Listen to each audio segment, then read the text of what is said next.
जी क्या पढ़ रहे हैं आज हम? Page number, topic? Page number 484 से।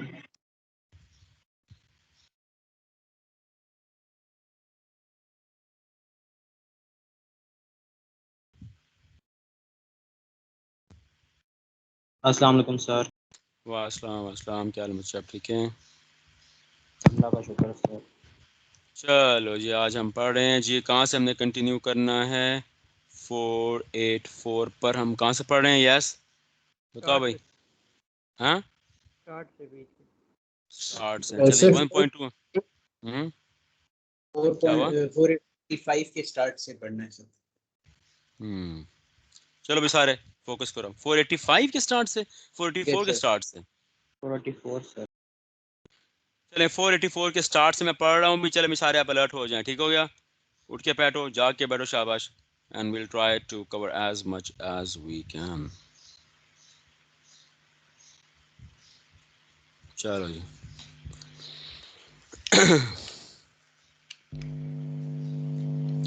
आवाज क्लियर है मेरी? यस बताओ भाई। यस सर, आपकी आवाज क्लियर है। Requirement. The board of every company must lay before the company in AGM its financial। ये पंच लाइन है भाई। AGM जब भी होगी, तो कल मैंने आपको पूरा बंडल लिखवाया था, बंडल कैसे बनता है। जब भी AGM होगी, एक बात होता है, उसका नोटिस जाएगा, और नोटिस के साथ फाइनेंशियल स्टेटमेंट्स तो लाजमी जाएंगी। तो जिम्मेदारी किसकी है? बोर्ड की है ना, चला तो बोर्ड रहा है। तो जहाँ AGM है, स्टेटमेंट्स लाजमी जानी है। फॉर द पीरियड मतलब financial year, in the case of first such statement since the incorporation. इसका क्लाइन लिखो उर्दू में यार, लिखो। फाइनेंशियल स्टेटमेंट्स की टाइमिंग्स वही हैं जो AGM की टाइमिंग्स होती हैं। आसान तरीन लफ्जों में, फाइनेंशियल स्टेटमेंट्स की सबमिट करने की टाइमिंग्स वही हैं जो AGM की हैं। और AGM की टाइमिंग्स क्या होती हैं? कौन बताएगा मुझे, जो घर में पढ़ रहा है? बताओ अभी, क्या होती है AGM की timings? Yes Sir, within 16 months from the date of its incorporation. First कब होगी? First 16 months from the date of its incorporation. Yes, first AGM होगी, फ्रॉम फर्स्ट AGM होगी इनकॉर्पोरेशन के बाद 16 महीने के अंदर अंदर या 16 महीने तक। और सब्सिक्वेंट कब होगी? सब्सिक्वेंट कब होगी? सर हर कैलेंडर ईयर में एक बार, और फाइनेंशियल ईयर खत्म होने के बाद 120 दिन के अंदर। यस, हर कैलेंडर ईयर में एक बार, या फाइनेंशियल ईयर खत्म होने के बाद 120 दिन के अंदर अंदर। लेकिन ये ध्यान रहे कि कैलेंडर ईयर ना बदले। याद है कि नहीं याद? तो अभी मैंने सारों का आसान करवा दिया। जो रिक्वायरमेंट की पैराग्राफ की समरी क्या बनेगी? फाइनेंशियल स्टेटमेंट्स की सबमिशन की डेट्स वही होती हैं जो AGM की होती हैं। डन, आगे वही लिखा हुआ है सारा। बल्कि इन दोनों को ब्रैकेट कर, दोनों का मैंने लिखवा दिया आपको एक जुमले में। Time limit, the first statements must be laid at some date not later than 16 months. वही चीज आ गई। After date of incorporation and subsequently once in at least every calendar year. वही चीज आ गई। The statements must be laid within the period of 128 days. ठीक है। और फिर आखिरी लाइन वही है कि अगर वो AGM या स्टेटमेंट्स, ये लिख लो, वक्त पर सबमिट ना की जा सकी, तो आप कमीशन को एप्लीकेशन दोगे और क्या कहोगे कि हमें थोड़ी सी मोहलत दी जाए और 30 डेज की एक्सटेंशन आप ले सकते हैं। वही वाला, यही चीज AGM पर अप्लाई हो रही है, वही चीज यहाँ अप्लाई हो रही है। ठीक हो गया? डन। तो इन दोनों की समरी मैंने लिखवा दी आपको आसान लफ्जों में। इस पर कोई सवाल भी? एनीवन? यस जल्दी आगे आ जाओ। फाइनेंशियल ईयर का पढ़ें। फाइनेंशियल ईयर क्या होता है? हाँ जी, हाँ जी, आगे आ जाओ। ड्यूरेशन ऑफ फाइनेंशियल ईयर मैंने आपको आसान लफ्जों में बताया था। कोई से 12 महीने पिक कर लो यार। वो कैलेंडर ईयर भी हो सकता है, जैन टू डिसम्बर, लेकिन जनरली होता है June two June. Financial year in relation to a company. और ये ध्यान करना, ये है in relation to a company. से पहले याद करने पड़ा था डायरेक्टर का, कि डायरेक्टर कौन होता है। तो हमने ये लाइन पढ़ी थी, director in relation to a company. यानी कि अगर डायरेक्टर को डिफाइन करना है और कंपनी के मुताबिक डिफाइन करना है, तो डायरेक्टर वो होता है जो डायरेक्टर की सीट पर अपॉइंट हुआ हो और उसकी फंक्शंस परफॉर्म कर रहा हो। याद है कि नहीं याद ये वाली जुमला सबको? हाँ भाई, ये जुमला याद है कि नहीं याद? वही चीज यहाँ अप्लाई हो रही है, वही चीज यहाँ अप्लाई हो रही है। जब फाइनेंशियल ईयर का मैं डिफाइन पूछूंगा फाइनेंशियल ईयर क्या होता है, कहोगे financial year in relation to a company और anybody corporate means the period in which in respect of which any financial statements of the company or body corporate as the case may be। तो कल हमने पढ़ा था financial statements क्या होती हैं, वो सारे बुक्स ऑफ अकाउंट्स को आप जमा करते हो। Before in general meeting is made up whether that period is a year or not। ये इसको लाइन करो, जरूरी नहीं है पूरा वो साल ही हो, बस कोई सा भी पीरियड आप रख लेते हो, जनरली पूरे 12 महीने ही होते हैं। तो यहाँ साल क्यों कहा गया, पता है यहाँ क्यों कहा गया? क्योंकि डेज होते हैं ना। सर मैंने कहा था लॉ में हमेशा आप डेज देखते हो, जरूरी नहीं है उन 12 महीनों के डेज 365 ही बन रहे हो, ये असल में मतलब है इसका। जरूरी नहीं है वो, क्योंकि कैलेंडर ईयर हम कहते हैं 365 दिन का बना होता है, लेकिन जब आप कोई से 12 महीने रखते हो तो जरूरी नहीं है उसके दिन 365 ही बन रहे हो। समझाइए बात सबको, आगे आ जाओ। Period to which such statements aforesaid relate, not being the first, shall not exceed 1 year except where special permission of the registrar has been obtained। What? The period to which not being the first shall not exceed 1 year। इसका उर्दू लिखो, चलो लिखो कि statements, financial statements usually 1 year की ही होती हैं,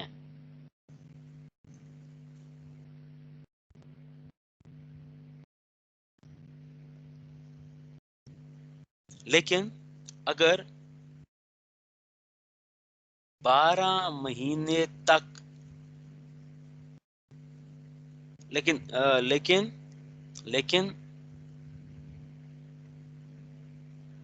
statements generally 12 महीने तक की होती हैं। लिखो बैक में लिखो, as required by companies act 2017, as required by companies act 2017। लेकिन अगर 12 महीने से ज्यादा की होंगी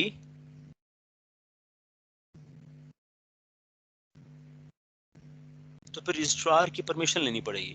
ये डन।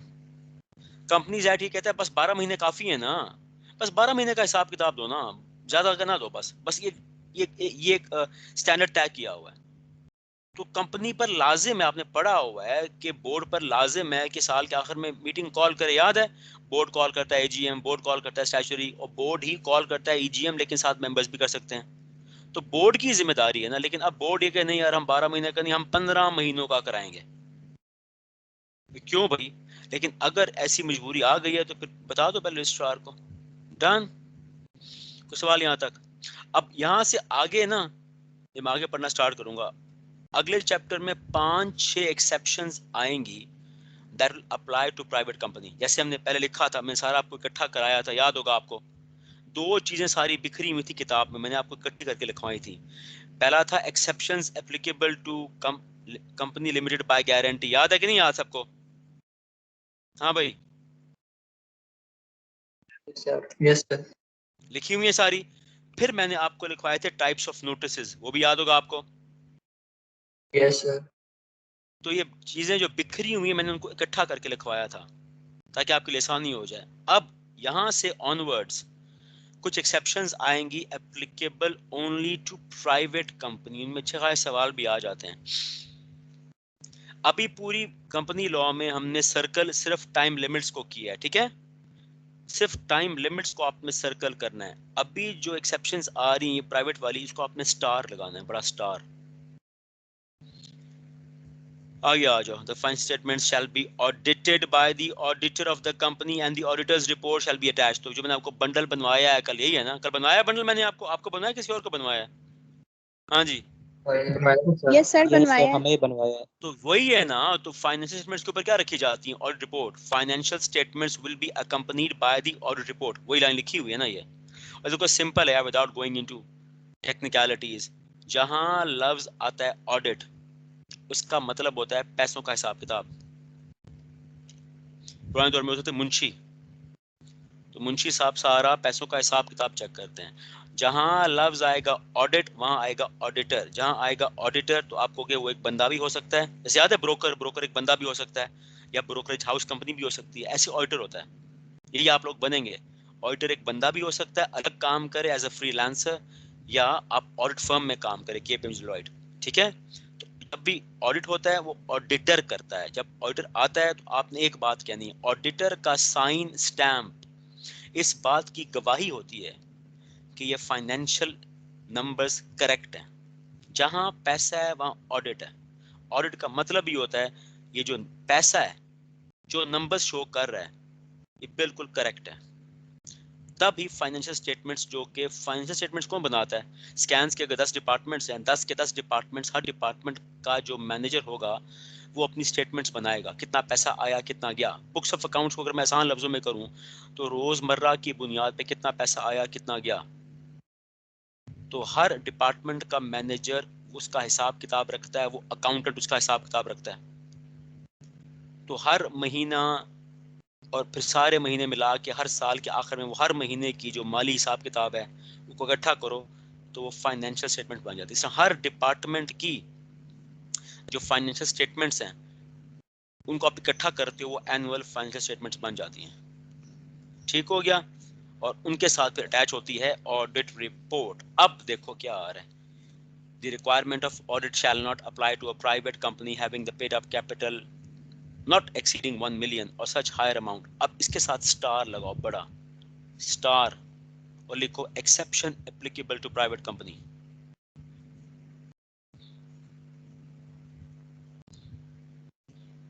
ऊपर 1 कर दो, ये पहली एक्सेप्शन है, नंबर 1 कर दो, स्टार लगाया, क्या लिखा, exception applicable to private company।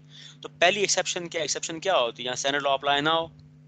अभी हमने ऊपर पढ़ा है यार कि जहां स्टेटमेंट्स बनेंगी उसका ऑडिट होगा, लेकिन एक प्राइवेट कंपनी जो कि फैमिली कंपनी होती है, पड़ा हुआ है, जिसका पेड अप कैपिटल क्या होता है, जितने शेयर्स बिक चुके होते हैं वो सिर्फ 1 मिलियन के हों या कोई हायर अमाउंट जो कमीशन ने बताई होगी, उस पर ऑडिट लाजमी नहीं है। पैसा ही थोड़ा आया है तो ऑडिट क्या करेगा यार, पैसा ही थोड़ा है। ऑडिट वहां करो ना जहां हिसाब किताब ज्यादा है। तो याद करो पहला लेक्चर मैंने क्या कहा था, सोल ट्रेडर पर आप टैक्स नहीं लगाते हो, याद है, उसको आप ग्रो करने का मौका देते हो। मैंने बताया था कि कंपनी इकोनॉमी के मफाद में होता है, हुकूमत के मफाद में होता है, कारोबार लगे, कारोबार ग्रो करे।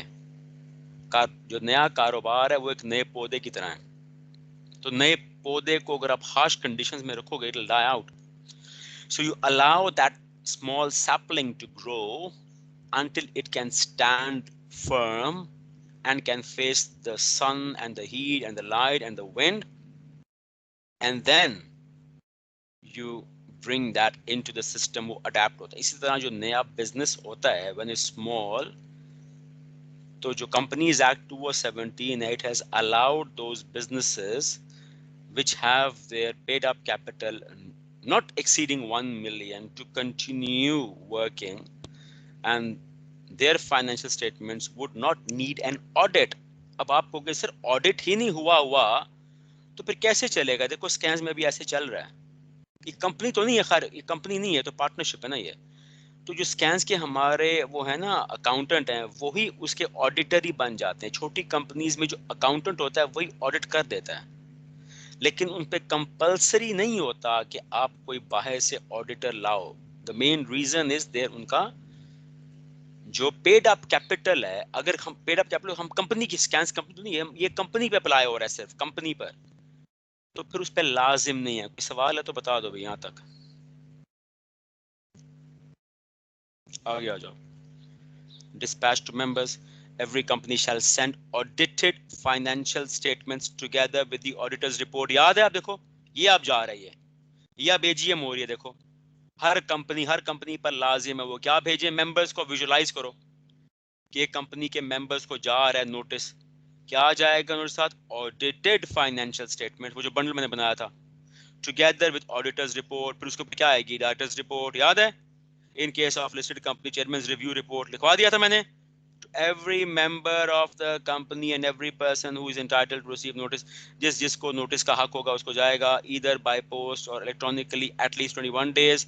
ये वही है ना, ये सारे का खुलासा क्या बनेगा यार, जब भी जनरल मीटिंग होगी, जनरल मीटिंग से पहले किस दिन पहले नोटिस जाएगा और नोटिस बंडल जाएगा, लिख लो साथ, वही है, खत्म। जनरल मीटिंग से किस दिन पहले नोटिस जाएगा, नोटिस बंडल जाएगा, तो बंडल सारा लिख दो। बंडल मैंने आपको बनवाया है, यहाँ बंडल को डिस्क्राइब करना है, लिख दो बंडल को यहाँ डिस्क्राइब कर दो, और क्या है, तेरी को रॉकेट साइंस है। यहाँ बंडल को बनाना नहीं है, अभी तक कुछ बच्चे करते हैं असाइनमेंट्स में, ध्यान करना। आप घर ही हैं तो मैं आपको सारा वो भेजूंगा, आप पीछे रह गए असाइनमेंट्स में थोड़ी। यहाँ कोई टेबल नहीं बनाना, यहाँ हर चीज डिस्क्राइब करनी है आपने, इसको दिमाग में बिठा लो। आगे आ जाओ। Copy eight registered office, the company shall keep a copy of statements together with the said reports, ऊपर वाला bundle, at the registered office for inspection. Yes, registered office आमतौर पर हेड ऑफिस है, वहाँ सब कुछ रखा जाएगा। जो मेम्बरान हमने कल पढ़ा था, हमें याद है, पढ़ा था हमने कल इंस्पेक्शन वाला, या नहीं पढ़ा था कि मेंबर्स को इंस्पेक्शन का राइट होता है? Yes sir. आए ना, देखे ना। और मेन मैसेज आप क्या दे रहे हो सबको भाई, हर चीज ट्रांसपेरेंट है भाई। फाइलिंग टू, ये हेडिंग्स छोड़ दें आप सारी, बस आपने स्टोरी की तरह पढ़ना है। अ लिस्टेड कंपनी, अब लिस्टेड कंपनी क्या करेगी, मैंने कल ही बताया था लिस्टेड कंपनी पे, शायद आपको बताया, दूसरों को बताया, लिस्टेड कंपनी पे 3 नजरें होती हैं या 3 उकाबी निगाहें होती हैं। एक कंपनीज एक्ट 2017 भी चेक करता है लिस्टेड कंपनीज को, एक SECP एक्ट 97 भी चेक करता है, और तीसरा क्या है, पढ़ा था हमने, सिक्योरिटीज एक्ट 2015। लिख दो। लिस्टेड कंपनीज पे तो और जा सकती हैं, अवाम का पैसा पड़ा हुआ है लाखों करोड़ अरबों रुपया, उस पर हो जा सकती हैं, और हैवी मॉनिटरिंग है। कंपनीज एक्ट 2017 के मुताबिक चलना पड़ेगा, एन मुताबिक। SCP एक्ट 97 को फॉलो करना पड़ेगा, और सिक्योरिटीज एक्ट मतलब क्या होता है कि वो सारी सिक्योरिटी से मुतल्लिक होता है, मतलब वो शेयर्स डिबेंचर्स उनके मुतल्लिक है ये सारा। ये तीनों एक्ट्स निगाह रखते हैं लिस्टेड कंपनी पर। तो लिस्टेड कंपनी पे देखो अभी सख्ती आ रही है, अभी है क्या है ये, a listed company shall simultaneously dispatch, नहीं, a listed company shall simultaneously with the card दो, dispatch to members, हाँ, with the dispatch to members, ठीक है ठीक है। एक लिस्टेड कंपनी जब मेंबर्स को एक बंडल भेजेगी तो मेंबर्स को भेजने के साथ साथ ये भी करेगी, send by post 3 copies electronically a copy of statements together with the reports to each of the commission। Members को तो जाएगा ही जाएगा ना, उनके साथ वो नोटिस और बंडल किसको भेजेंगे, कमीशन को, रजिस्ट्रार को, और सिक्योरिटीज एक्सचेंज को। बताओ अभी रीजन क्या है इसकी, क्या लॉजिक है इसकी यार? उसमें अवाम का पैसा है। और वो बता रहे हैं इन तीनों को यार, हम स्ट्रिक्टली कानून के मुताबिक दे रहे हैं, कमीशन को बता रहे हैं, रजिस्ट्रार को बता रहे हैं, सिक्योरिटीज को बता रहे हैं हम कि देखिए जी ये कुछ हमने मेंबरान को भेजा है, सब कुछ कानून के मुताबिक चले। आप खुद भी इसको डबल चेक कर लें, वेरीफाई कर लें, प्रूफ रीड कर रहे हैं, हम लोगों को डिसीव नहीं कर रहे हैं, हम मैनिपुलेट नहीं कर रहे। The report shall be made available on the web. Sir ये हाँ काफी जी, पोस्ट भी करनी पड़ेगी और ईमेल भी करनी पड़ेगी। हाँ, पोस्ट देखो आगे और वेबसाइट पर भी आएगा ये वेबसाइट पर भी, तो सॉफ्ट कॉपी हार्ड कॉपी दोनों आ गए। कोई सवाल भी यहाँ तक एनीवन?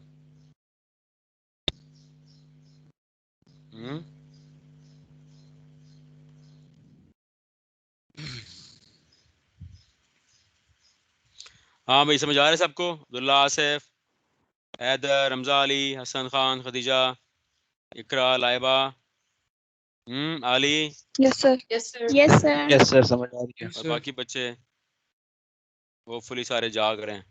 है। Yes sir. इस्माइल, तकदीस, युसरा, अलीना, सैफ, ठीक है, Yes, sir. Right. Move on Yes, sir. चलो आ गया। एग्जाम्पल नंबर 2 क्या है जनाब? Financial statements under the provision of the act 2017 briefly describe the requirements of a private limited company। देखो आ रही है, the requirements of a private limited company for presenting its first financial statements in the annual general meeting and whether the statements required to be। इस सवाल में कितने हिस्से हैं बताओ भाई? 2 हिस्से हैं। पहला, फर्स्ट स्टेटमेंट्स कब सबमिट करानी है, और दूसरा क्या उन स्टेटमेंट्स को ऑडिट करना जरूरी है। 2 हिस्से, 2 पैराग्राफ्स अलग अलग। तो पहले हिस्से का जवाब क्या आएगा पढ़े बगैर? बताओ भाई, पहले हिस्से का क्या जवाब आएगा? हाँ भाई, एनीवन? AGM की हो गया था, मतलब वो स्टेटमेंट करनी पड़ेगी। फर्स्ट स्टेटमेंट कब सबमिट कराएंगे? कि जब AGM का टाइम होगा। और उसके बाद क्या होगा? क्या उनका ऑडिट लाजमी है? तो वो हम बता देंगे। जुल्करनैन, आप सिर्फ सुना करो गौर से, क्योंकि आपने पढ़ा हुआ है ना पहले। तो लेट अदर्स आंसर, ठीक है ओके करना है, ठीक है। थोड़ा सा दूसरों को मौका दो, आपने पढ़ा हुआ है ना, आपको काफी चीजें आती हैं अभी। तो लेट अदर्स आंसर, आप कुछ ना समझ आए वो आप पूछो, ठीक है, राइट, क्योंकि बाकी सारे फ्रेश है ना। Okay sir. Let them ask, आपको जो बात समझना है वो पूछना है आपने, पर लेट देम स्पीक। चलो ठीक हो गया, कोई चीज आ गई है, कोई सवाल भी यहाँ तक एनीवन? दो सवाल, दो पैराग्राफ, आगे आ जाओ। 1.3 approval and authentication of statements. Manner of authentication मैंने लास्ट बताया। तो ऑथेंटिकेशन मतलब क्या होता है? Sign and stamped. The statements must be approved by the board of the company. Of course यार, तो कॉमन सेंस है, क्या ऐसी चली जाएंगी आगे स्टेटमेंट्स? बोर्ड अप्रूव करेगा ना। And sign on behalf the board by the, इसको ध्यान करना है, अभी ऊपर नीचे नहीं करना, पूरा बोर्ड उसको अप्रूव करेगा। नंबर 2, चीफ एग्जीक्यूटिव साइन करेगा, एटलीस्ट वन डायरेक्टर। भाई ये चाहे सीईओ चाहे बैठे तो बोर्ड में ही है ना। जब मैं कहता हूं बोर्ड अप्रूव करेगा, बोर्ड का मतलब है कम से कम, ज्यादा भी हो सकते हैं, कम से कम एक डायरेक्टर का साइन स्टैम्प करना लाजमी है, और सीईओ का भी, और जहां लिस्टेड कंपनी होगी वहां सीएफओ। अब ये फैक्ट्स हैं, इनको आप नहीं छेड़ सकते, या हम चल नहीं सकती अपनी मर्जी, इसको एज इट इज करना है, ठीक है। जब मैं कहता हूं बोर्ड अप्रूव करेगा, तो बोर्ड में बैठा हुआ कम से कम एक डायरेक्टर, एक सीईओ होता ही एक है, और अगर कंपनी लिस्टेड है तो सीएफओ भी करेगा। अगेन क्यों करेगा सीएफओ? लिस्टेड कंपनी है, खरबों रुपया पड़ा हुआ है, तो हमें ज्यादा ऑथेंटिकेशन चाहिए। सीएफओ को हम डिफाइन कर लेते हैं। CFO means individual appointed to perform such functions and duties as are customarily, मतलब जो आम तौर पे CFO परफॉर्म करता है। इसका भी वही जुमला आएगा ना जो उसका आया था, उसका डायरेक्टर का, कि जो CFO अपॉइंट होगा और CFO की फंक्शंस परफॉर्म कर रहा होगा, ये ऐसे। डन। लेकिन अगर ये चीफ एग्जीक्यूटिव पाकिस्तान में ना हो, when the chief executive is for the time being not available in Pakistan, then the financial statements may be signed by at least 2 directors, क्योंकि सीईओ मेन बंदा होता है, सारा लेग वर्क वही करता है, सारा काम वही करता है। सारी बात है, he visits, he travels, he is travelling, he is not in Pakistan, तो उसकी जगह कम से कम 2, ठीक है। हालांकि आप ये कह सकते हो कि ऐसे सीईओ तो होता है, डायरेक्टर है तो ऊपर साइन कर रहा है, लेकिन एज अ सीईओ साइन कर रहा होता है वो। पाकिस्तान से बाहर है तो सीईओ की जगह डायरेक्टर ही ले सकता है ना, जो उसके हम पल्ला होता है। तो 2 डायरेक्टर्स साइन कर देते हैं, ठीक हो गया। कोई सवाल भी यहाँ तक एनीवन? इसी पर हम सवाल पढ़ लेते हैं, आ गया। The chief executive of Raza Enterprises Limited, a listed company, company का टाइप ऑनलाइन कर दो, is out of the country at the time of finalizing annual accounts, मुल्क से बाहर गया हुआ अभी, और स्टेटमेंट्स तैयार हो रही हैं। Explain the provisions relating to signing and authentication of accounts। ये तो सिंपल आ गया ऊपर वाला यार। सीएफओ साहब मुल्क के बाहर गए हुए, स्टेटमेंट्स तैयार हो रही हैं, आपसे पूछने बताएं यार उसको ऑथेंटिकेट करना है, क्या करें? वही चीज वही आ जाएगी, क्योंकि पाकिस्तान से बाहर है तो उसकी गैर मौजूदगी में कम से कम 2 डायरेक्टर्स, राइट जी? सर हम्म ऊपर पढ़ा है ना कि मैनर ऑफ ऑथेंटिकेशन में कि एटलीस्ट वन डायरेक्टर या ज़्यादा भी हो सकते हैं। तो अगर एटलीस्ट वन डायरेक्टर है, उसके साथ एक चीफ फाइनेंशियल ऑफिसर भी है ना, अगर वो ना हो तो उसके बिहाफ पे फिर 2, उसके साथ ही एटलीस्ट वन के साथ 2 और ऐड हो जाएंगे डायरेक्टर्स। साइन सीएफओ करता ही नहीं है। सीएफओ कहाँ ला रहे हो आप बीच में? सीएफओ साइन करता ही नहीं है, साइन करते हैं डायरेक्टर्स और सीईओ। अगर सीईओ नहीं भी है, so what? Sorry CEO sir, sorry CEO हाँ, सीएफओ एज इट भी। तो वो तो पढ़ लिया है ना हमने। अगर सीईओ नहीं है तो फिर 2 डायरेक्टर्स। सही है। आगे आ जाओ। Affidavit by certain private. Affidavit क्या होता है? कई लोगों ने देखा होगा। एफिडेविट सिंपली एक स्टैम्प पेपर होता है। स्टैम्प पेपर का किसको नहीं पता, मुझे बताया यार। कोई बच्चा इसको स्टैम्प पेपर का ना पता हो क्या होता है? सबको पता है? जिसको नहीं पता पूछे भाई। सर बता दें मुझे। मुझे नहीं पता। देखो, एक होता है प्लेन पेपर, ठीक है, कोई आम सादा पेपर उठा लो, उसको देखो प्लेन पेपर है। जब मैं कहता हूँ स्टैम्प पेपर, उर्दू में कहते हैं अष्टाम, अष्टाम। स्टैम्प आप कहते हो इंग्लिश में, स्टैम्प पेपर। माइक्रोफोन बंद करे सारे यार। स्टैम्प पेपर क्या होता है? लफ्ज ही बता है। बंद करो माइक्रोफोन। कि उस पेपर पे स्टैंप लगी होगी, स्टैंप, किसकी, गवर्नमेंट की स्टैंप लगी होती है। जैसे टिकट्स वगैरह होते हैं, स्टैंप्स आप कलेक्ट करते हैं, जब वो स्टैंप लगी हुई, जैसे आपका करेंसी नोट है, इस पर एक पैटर्न है कि नहीं है पैटर्न, ऐसे ही हुकूमत पेपर्स पे स्टैंप करती है खास पैटर्न की, और उस पर एक अमाउंट लिखी जाती है, 50, 100, 1000, ऊपर तक जाती है, लाखों में जाती है। स्टैंप पेपर पे जो अमाउंट लिखी होती है बेसिकली होती क्या है, देखो जो अदालतें बनी हुई हैं ना, जितनी भी कोर्ट्स बने हुए हैं, अदालतें बनी हुई हैं, पुलिस स्टेशन बने हुए हैं, ये किसी की जायदाद नहीं है, ये हुकूमत पाकिस्तान की मलकियत होते हैं। पाकिस्तान भर में जितने भी अदालतें हैं, जितने भी पुलिस स्टेशन हैं, ये हुकूमत पाकिस्तान बनाती है। तो ये किन पैसों से बने हुए हैं, अवाम के टैक्स के पैसों से बने हुए हैं ना, अवाम के टैक्स के पैसे लेके अदालतें बनाई जाती हैं। तो जैसे आप जाते हो मोटरवे पे तो टोल प्लाजा टैक्स पे करते हो ना, तो जब वो टैक्स पे करते हो तो सवाल ये, सर जाता कहाँ है ये टैक्स, तो वही टोल प्लाजा वाले वहाँ लगाते हैं, वो जिस आप शहर से गुजर, जिस टाउन से, वो सड़कों पे लगाते हैं, ठीक करते हैं। इसी तरह जो अदालतें बनाई हैं हुकूमत ने, अदालत कहती है कि जो जो बंदा अदालतों में आएगा ना, केस फाइल करेगा, बराए मेहरबानी पहले टैक्स पे करे। तो आप कहते हैं मैं टैक्स पैसे पे करूँ, टोल प्लाजा नहीं, वो कहते हैं ठीक है, पर आसान बताते हैं। अदालत में जब आएंगे ना, अदालत में आपने कोई अगर मुकदमा या केस फाइल करना है, पड़ा तो याद है सूट फाइल करते हैं, तो वो आपने स्टैम्प पेपर पर लिखना होगा, वरना हम केस एक्सेप्ट ही नहीं करेंगे, आपको अंदर ही नहीं आने देंगे। जब स्टैम्प पेपर पर आप केस लिखते हो ना, तो स्टैम्प पेपर परचेज करना पड़ता है। जैसे याद है ब्रोकर होता है, ब्रोकर, ऐसे ही स्टैम्प सेलर होता है, वो जो सूबे की जो बार, जैसे अब मैं लॉयर हूँ तो मुझे लाइसेंस मिला हुआ है पंजाब बार काउंसिल से, मेरे पास जो लाइसेंस है, ऐसे जो स्टैम्प पेपर सेलर्स होते हैं उनको भी बार काउंसिल सूबे की अलग होती है, वो उनको लाइसेंस देती है, फिर वो स्टैम्प पेपर सेल करते हैं वो। तो उनसे आप स्टैम्प पेपर, जैसे ब्रोकर रहता है कमीशन लेता है, ऐसे स्टैम्प पेपर वाला भी वॉल्यूम में उठाता है और फिर आगे सेल करता है, वो थोड़ा सा पैसे लेता है मुनासिब। तो जब हम स्टैम्प पेपर पे मुकदमा लिखते हैं तो फिर हम अदालत में केस फाइल कर सकते हैं। वो जो हमने स्टैम्प पेपर खरीदा है ना, जो पेमेंट की है, वो बेसिकली टैक्स है, तो उस पर मुकदमा लिखना लाजमी होता है, वरना हम अदालत एक्सेप्ट ही नहीं करती। जो मेरे और आपके दरमियान कोई मुहायदा हो सकता है वो हम प्लेन पेपर पे लिख सकते हैं, कॉन्ट्रैक्ट प्लेन पेपर पे लिखा जा सकता है। तो आपको ऊपर स्टैम्प पेपर पे क्यों लिखते हैं, वो इसलिए कि अगर कभी अदालत जाना पड़ जाए तो इसलिए लिखते हैं, वरना आम पेपर पर भी आगे हम पढ़ेंगे मर्केंटाइल, मेरे और आपके दरमियान कोई मुहायदा हो रहा है, ज़बानी कलामी हो जाएगा, फोन पर हो जाता है, लिख भी सकते हो। लेकिन स्टैम्प पेपर पे एफिडेविट क्या होता है, पहली बात है एफिडेविट लिखा जाएगा स्टैम्प पेपर पे। एफिडेविट का मतलब होता है आपने कोई स्टेटमेंट दी, आपने कोई हल्फ दिया है, आपने कोई हल्फ उठाया है, आपने वादा किया है। फॉर एग्जाम्पल कि मैंने ये कारोबार किया, मैंने ईमानदारी से कारोबार किया, सारा पैसा लगाया। एक बंदा अपने दिल और दिमाग से जो सही समझता है ना, वो लिखता है स्टैम्प पेपर पे, उसको नीचे साइन करता है, ऊपर लिखता है एफिडेविट, का मतलब होता है बयान हल्फी, मैंने हल्फ उठाया। अब आगे आ जाइए, ये समझ आ गया एफिडेविट? एफिडेविट में आप जी बयान सर। देते सर हैं, एक Yes, क्वेश्चन, sir. हाँ पूछो।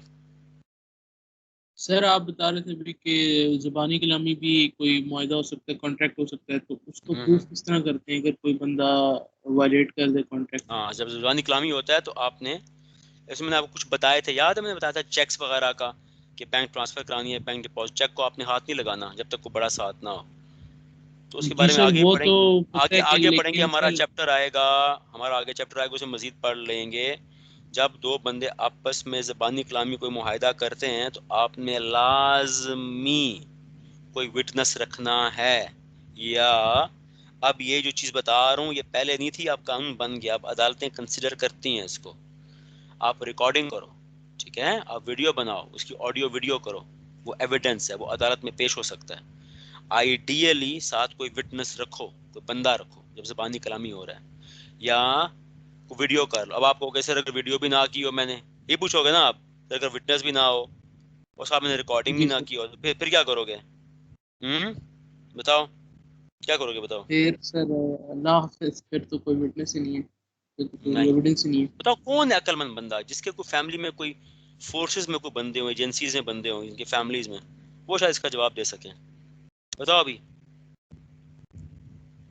हम्म बताओ, किसी की फैमिली में तो होगा कोई बंदा यार। सर क्वेश्चन रिपीट कर दें। आप किसी को मुआहिदा कर रहे हैं, साथ कोई विटनेस भी नहीं है, ना रिकॉर्डिंग हो रही है ना कुछ, आप कहते हो खुदा ना खास्ता कल ये मुकर जाए अपनी बात से, इसको कैसे सेफ गार्ड करोगे बताओ? इसका एक टिप होती है एक। सर भी गारंटी देंगे? ओए यार क्या हो गया है?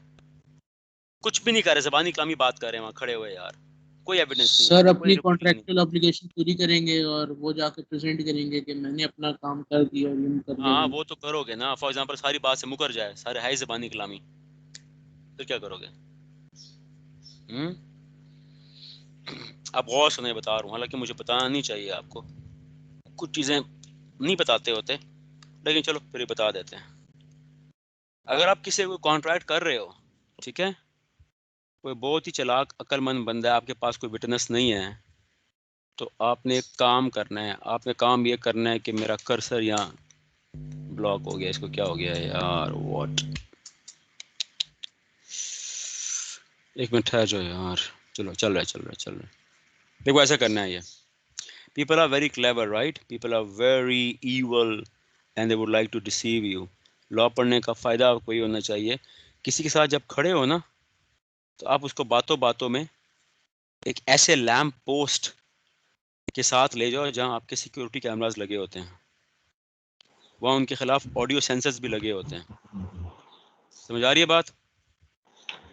ये यहाँ नहीं, दुनिया भर में है ये लैम्प पोस्ट हो गए, यहाँ ऑडियो सेंसर लगे होते हैं, या सीसीटीवी कैमरास होते हैं, वहां उससे करीब चले जाया करो।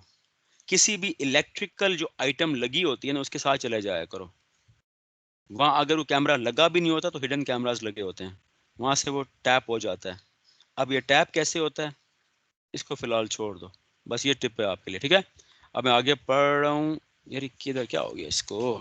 सर ये तो आप रिकॉग्निसेंस देना की बातें बता रहे हैं, ये तो आम दुनिया में नहीं होता। पक्की बात है, ये होती है भाई, ये रिकॉन्स ये होती हैं, सर आपको पता नहीं। नोइंग सर आपको एक्सेस तो नहीं होगा उस हिडन कैमरे का?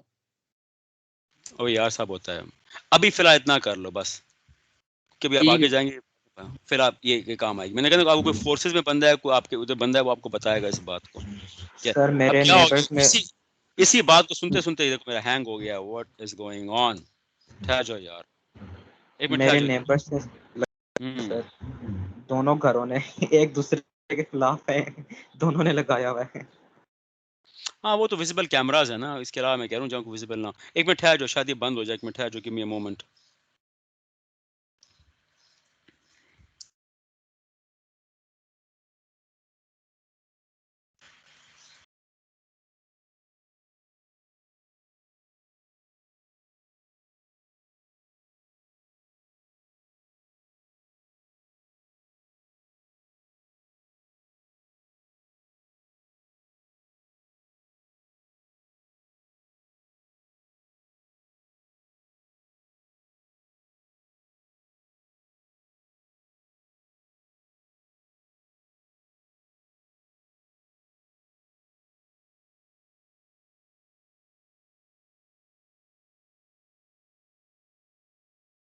आवाज आ रही है सबको कि नहीं? यस सर आ आ रही रही है चलो सर। कंटिन्यू करो यार, ठहर जाओ, आवाज ना, ठहर जाओ, लेट्स मूव ऑन। कहाँ थे हम यार? क्या पेज नंबर किधर है, सारा भूल गए यार। बुक शो हो रही है? Yes, sir. Yes sir. हाँ यस, हम आगे पढ़ रहे हैं, चलो आगे आ जाओ। ये हम ये पढ़ रहे थे यार, एफिडेविट पढ़ रहे इन case of private company having a paid up capital not exceed, ऊपर हमने पढ़ा था अभी यार, याद है? ऊपर हमने क्या पढ़ा है कि एक प्राइवेट कंपनी जिसका पेड अप कैपिटल 1 मिलियन से ज्यादा नहीं होता, तो उसको ऑडिट रिपोर्ट लगाने की जरूरत नहीं है, उसी को आगे कंटिन्यू कर रहे हैं। In case of private company having paid up capital not exceeding 1 million, the financial statements shall also be accompanied by an affidavit and by those who sign the statement. इसको लिखो यार उर्दू में, कि चूंकि ऐसी कंपनी की फाइनेंशियल स्टेटमेंट्स पर audit report नहीं होती, लिहाजा इस कमी को पूरा करने के लिए या इसकी जगह Sir, एक दफा repeat करेंगे start से? क्योंकि ऐसी कंपनी की फाइनेंशियल स्टेटमेंट्स पर ऑडिट रिपोर्ट नहीं होती या पर ऑडिट रिपोर्ट लगाना जरूरी नहीं होता, चूंकि ऐसी कंपनीज की फाइनेंशियल स्टेटमेंट्स पर ऑडिट रिपोर्ट लगाना जरूरी नहीं होता, लिहाजा इसकी जगह एक एफिडेविट लगाया जाएगा।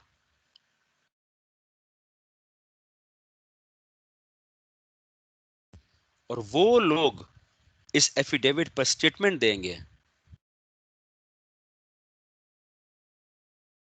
जिन्होंने फाइनेंशियल स्टेटमेंट्स को साइन किया होगा।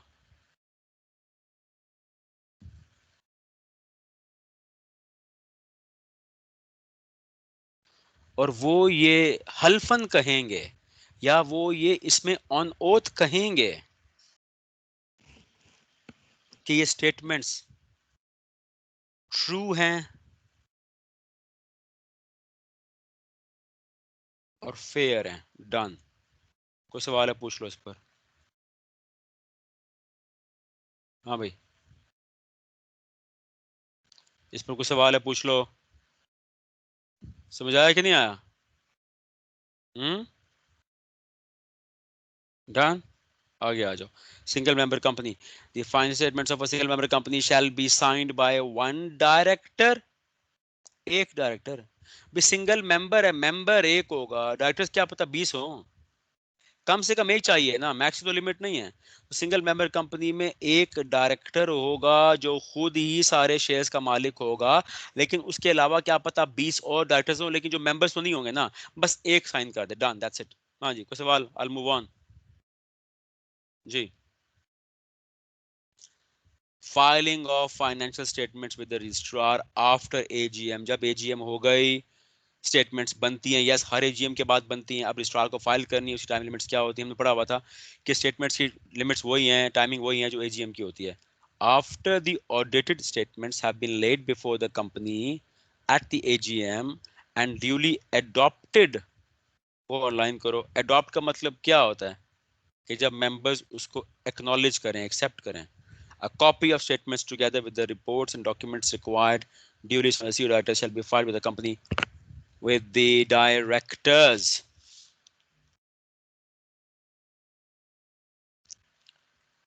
पहले आगे पढ़ने में करते हैं ये। The above statement shall be filed, शक्ल करो इसको, within 30 days from the date of such meeting and in case of a listed company within 50। अभी टाइम लिमिट याद करनी पड़ेंगी। देखो ऐसे होता है ये। जब हमारी मीटिंग हो रही थी, एजीएम से पहले हमें नोटिस भेजा, नोटिस के साथ बंडल गया। बंडल क्यों भेजा लोगों को? ताकि सारे मेंबर पढ़ें, उसको समझ लें, गिले शिकवे देख लें अपने, फिर मीटिंग में आए। अब मीटिंग में जाने क्या रिक्वायरमेंट, इसके ऊपर लिखो कि अब मेंबर्स की मीटिंग हो रही है। रिक्वायरमेंट साथ लिखो कि हमने ये समझना है कि इस वक्त एजीएम हो रही है, और एडॉप्टेड का मतलब यह है कि मेंबर्स ने उस पर डिस्कशन किया है और अप्रूव कर दिया उसको। और जो रेजोल्यूशंस पास होनी थी वो हो गई हैं।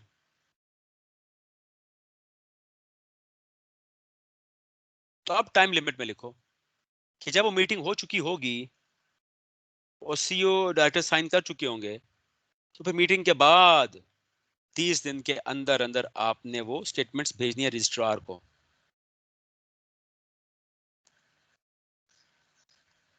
अगर लिस्टेड कंपनी है, और अगर कोई और कंपनी है 15 डेज। लिस्टेड को 30 डेज क्यों किए आपने? क्योंकि स्टेटमेंट्स बड़ी है ना भाई, वहाँ ट्रांजैक्शन भी तो करोड़ों करोड़ों ट्रांजैक्शन हैं। तो लिस्टेड कंपनी को थोड़ा टाइम थी। हाँ जी। सर वो टाइम लिमिट्स वाला अगर आप दोबारा रिपीट करें तो उर्दू में। हाँ, टाइम लिमिट्स का ये है कि जब मीटिंग हो चुकी होगी और तमाम स्टेटमेंट्स को मेंबर्स पढ़ चुके होंगे, डिस्कस कर चुके होंगे, अप्रूव कर चुके होंगे। ये डिस्कस करना, पढ़ना, अप्रूव हम कह रहे हैं अडॉप्ट। सीईओ डायरेक्टर साइन कर चुके होंगे। तो फिर अगर कंपनी लिस्टेड है, जहां लफ्ज लिस्टेड आएगा, आप क्या कहोगे? करोड़ों ट्रांजैक्शंस हैं। तो लिस्टेड कंपनी मीटिंग के बाद 30 डेज के अंदर रजिस्ट्रार को भेजेगी ये कॉपी। और अगर लिस्टेड के अलावा कोई और कंपनी है, ट्रांजैक्शंस कम होंगी, तो 15 दिन के अंदर आपने भेजना है। रजिस्ट्रार के इल्म में लाओगे। Go back to the first thing, हमने कहा था कंपनी जो कुछ करेगी रजिस्ट्रार के इल्म में लाएगी। तो ये कर रहे हो ना आप? डन। आगे आ जाओ। When members do not adopt, do not मतलब जब गिले शिकवे आ जाएं, यानी कि रिक्वायरमेंट में हम कह रहे हैं सब कुछ ठीक गया है यार, everything went well, the members were happy with the statements. When members do not का मतलब है जब मेंबर खुश नहीं है, वो कहते हैं what is wrong with that thing, ये क्या ट्रांजैक्शन है भाई, ये क्या है. If general meeting before which statements have is late, लेकिन मतलब जब पेश की जाएंगी, does not adopt the same or differs consideration, does not adopt मतलब वो कहते हैं हम इसमें डिस्कशन करते ही नहीं है भाई, something is wrong with them. या differ वो कहते हैं हम बाद में देखेंगे, or is adjourned या मीटिंग adjourn हो जाए. The statement of that fact and of the persons therefore, the statement of that fact मतलब देखो कि ये जो हुआ है, ये जो वाकया होगा, इसी को आपने लिखना है. वाकया क्या हुआ है कि मेंबरान मीटिंग में आए लेकिन उन्होंने स्टेटमेंट्स को अडॉप्ट नहीं किया. मेंबरान मीटिंग में आए लेकिन उन्होंने कहा हम स्टेटमेंट्स को बाद में डिस्कशन करेंगे या मीटिंग एडजॉर्न करा दी. तो ये फैक्ट आपने लिखना है और जिन लोगों ने गिला शिकवा किया उनका भी जिक्र करना है. शैल बी अनेक्स्ड मतलब attached to the set statements required, और रजिस्ट्रार को बता दोगे. दो ही सिंपल चीजें आ रही ना, चाहे सब कुछ ठीक जाए या सब कुछ ठीक ना जाए, दोनों केस में रजिस्ट्रार को बताना है. डन. लास्ट पढ़ते हैं ये. अब इसके साथ भी लिखो, जहां लिखा नॉट एप्लीकेबल लिखो. नंबर 2 लिखो, exception applicable to private company. Number 2 आ जाएगी है.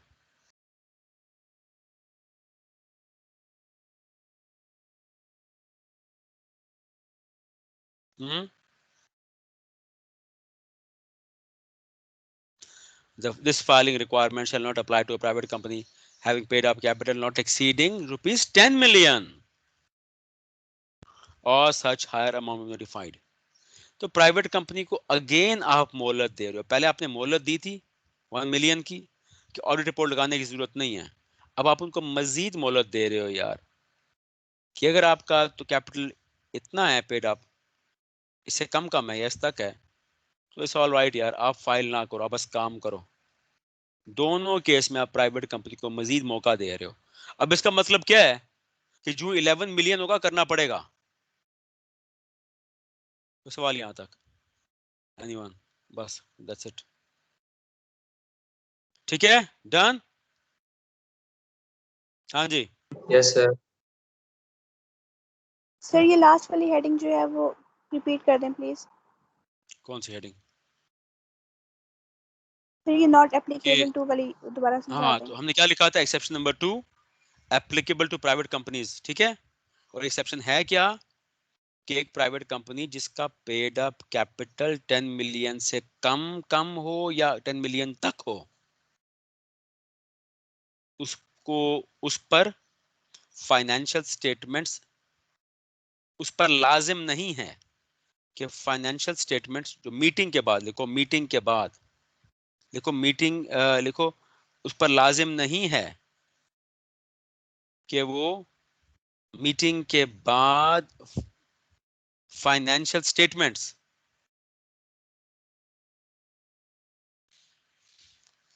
जो कि अडॉप्ट हुई हैं उनको सबमिट कराए, उनको रजिस्ट्रार को सबमिट कराए, कॉपी सबमिट कराए, उस पर लाजिम नहीं है.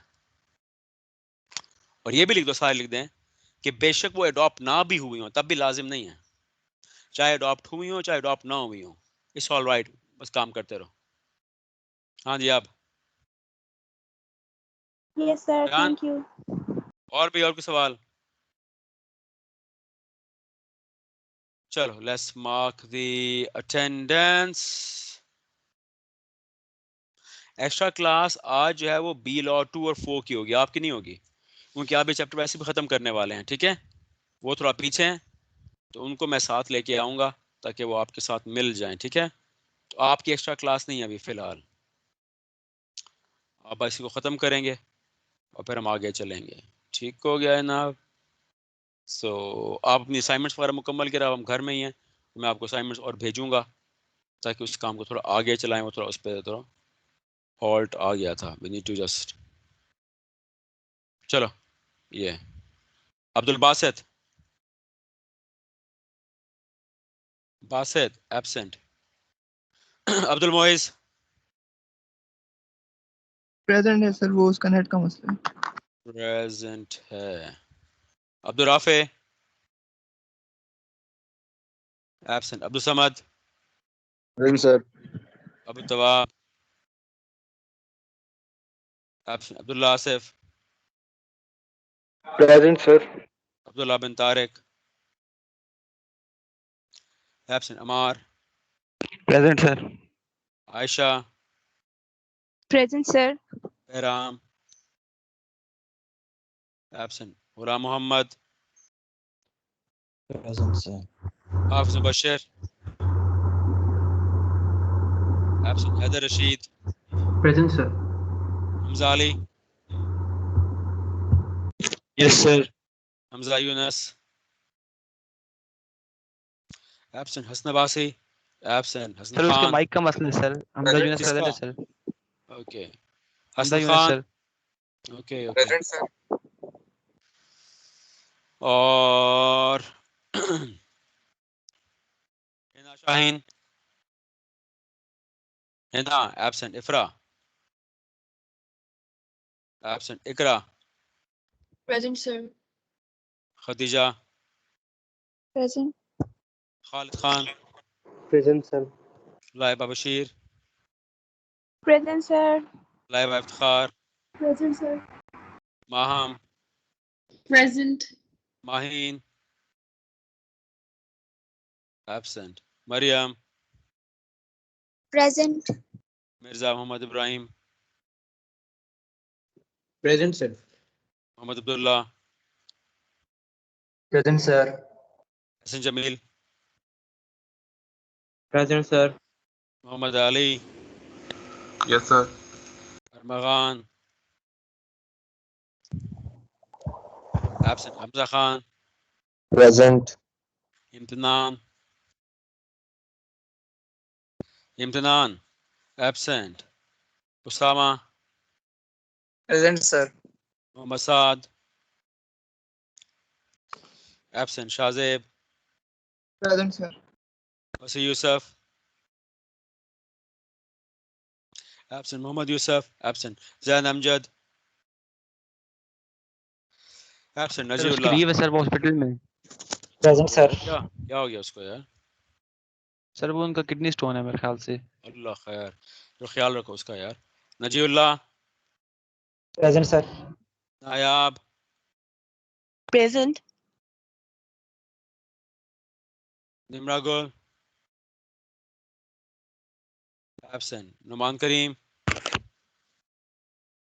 इस्माइल नुमान करीम Sir, absent उसकी है। leave है. किसके? इस्माइल की? Okay Yes, sir. लीव। और सलमान हैदर